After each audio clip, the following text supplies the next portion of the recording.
we are we have money from taxpayers to improve the 9 campuses.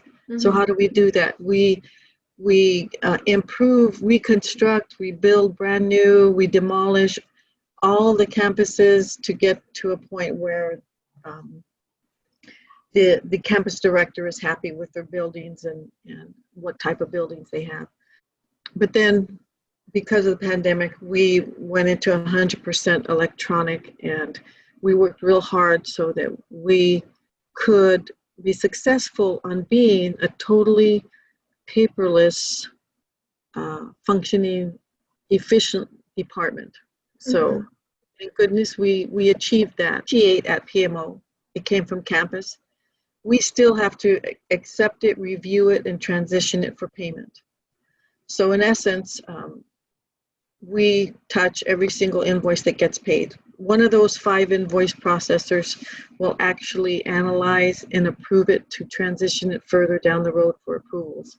Mm-hmm. And then it ultimately gets to a releaser. I'm a releaser, and I will get that invoice package electronically in PMIS and review it again for accuracy and release it for payment. You got to figure out how you're going to be the best you are possibly in this position, and your work product is exceptional, and people look to you and say, this person, they know what they're doing. I'm going to go ask them. That's all I ask. Now, again, how you get there is up to you, because everybody's unique. That's one thing I've learned. Have an open mind. And when I say have an open mind, meaning you're just starting out, and have an open mind to this whole process and program. Meaning, this is a stepping stone, and just learn as much as you can, because you're going to take valuable experience to your next job. So by having an open mind, you can understand where people are coming from. Mm-hmm. Sometimes good, sometimes bad. You just have to roll with it, meaning, of course, never having disrespect in the workplace.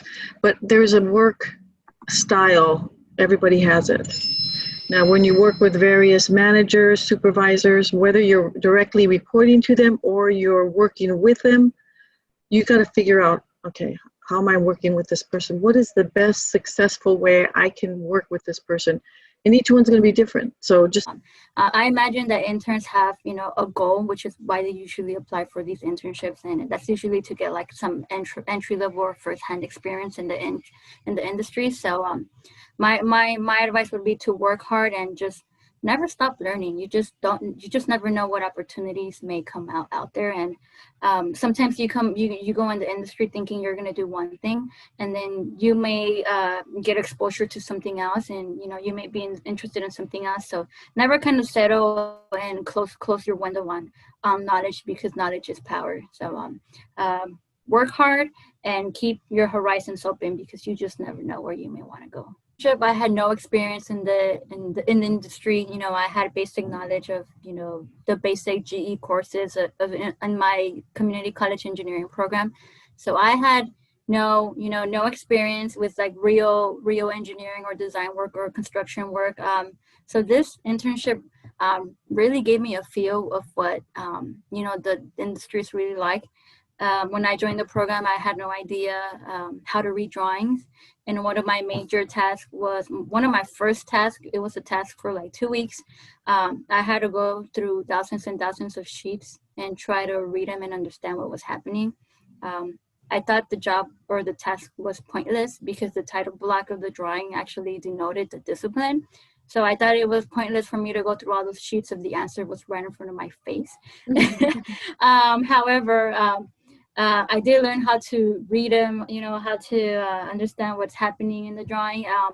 And now that I'm an engineer, it clearly makes sense why that was the major task. And that's because one of my major and key responsibilities involves going through the sheets and making sure that the contractors and designers are actually designing as to the specifications that they signed up for based on the contract. So the assignment in the beginning as an intern, wasn't the greatest at all, but it did give me a skill that I now use daily.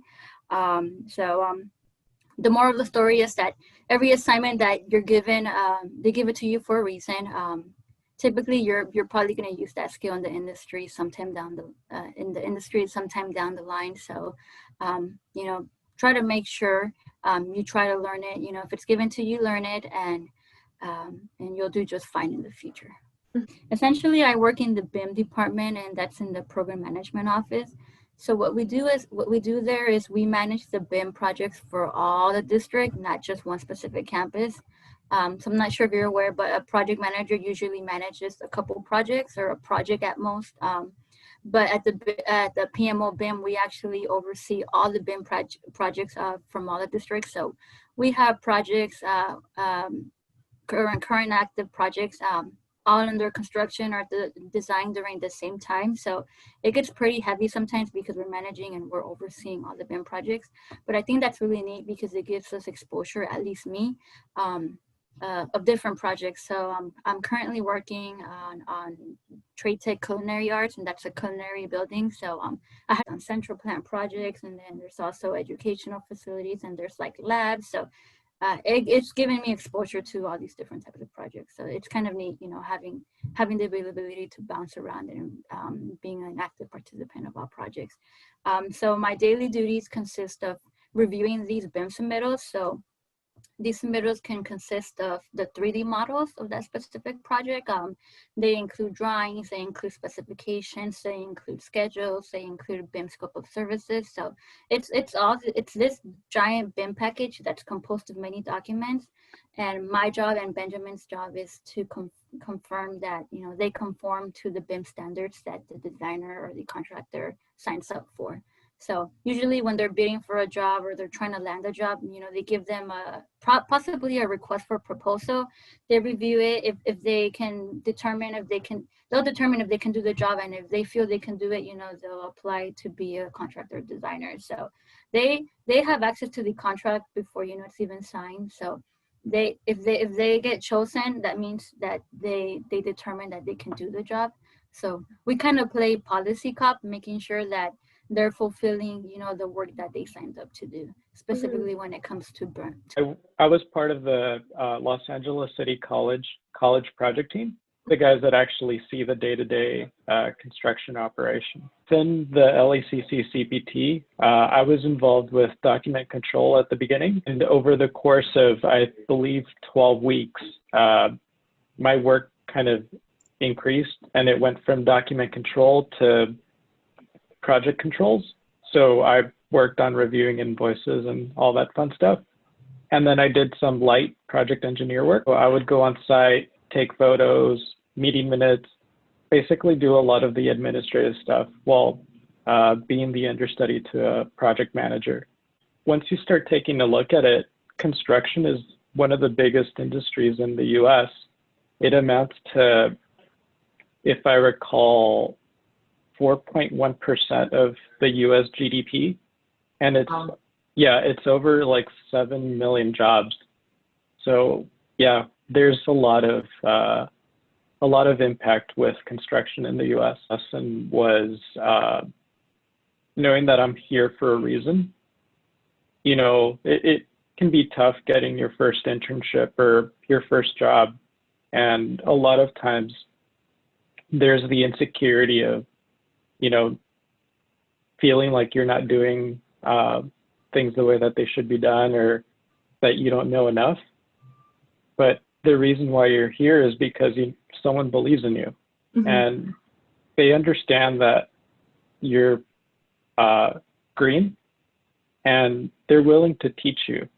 So I guess the takeaway is that know that you're there for a reason, but also make sure to learn as much as you can.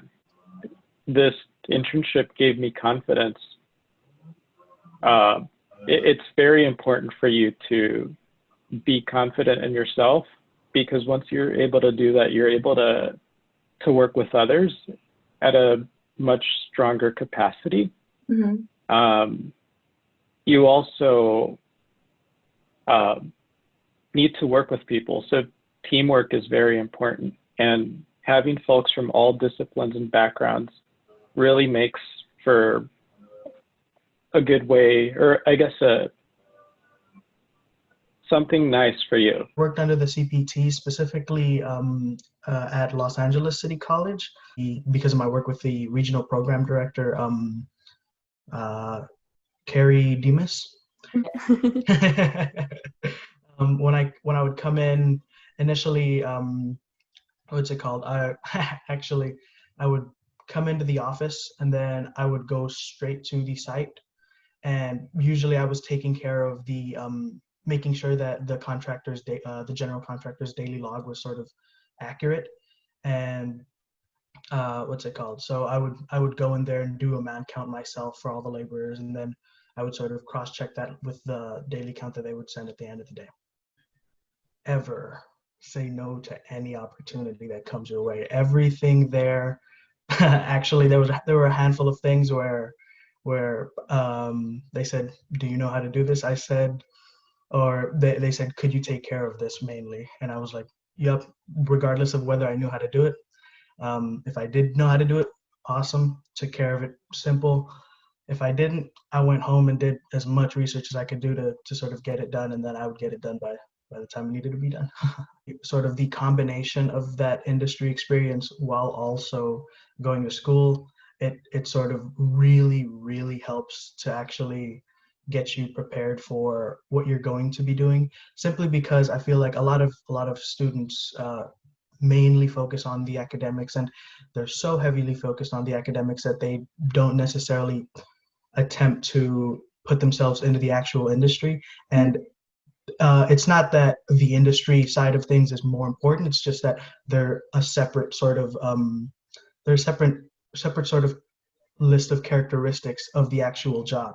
And I feel like being able to sort of build that industry experience early has helped me to actually sort of be more adequate in terms of actually getting things done for the job, rather than sort of just knowing everything. If that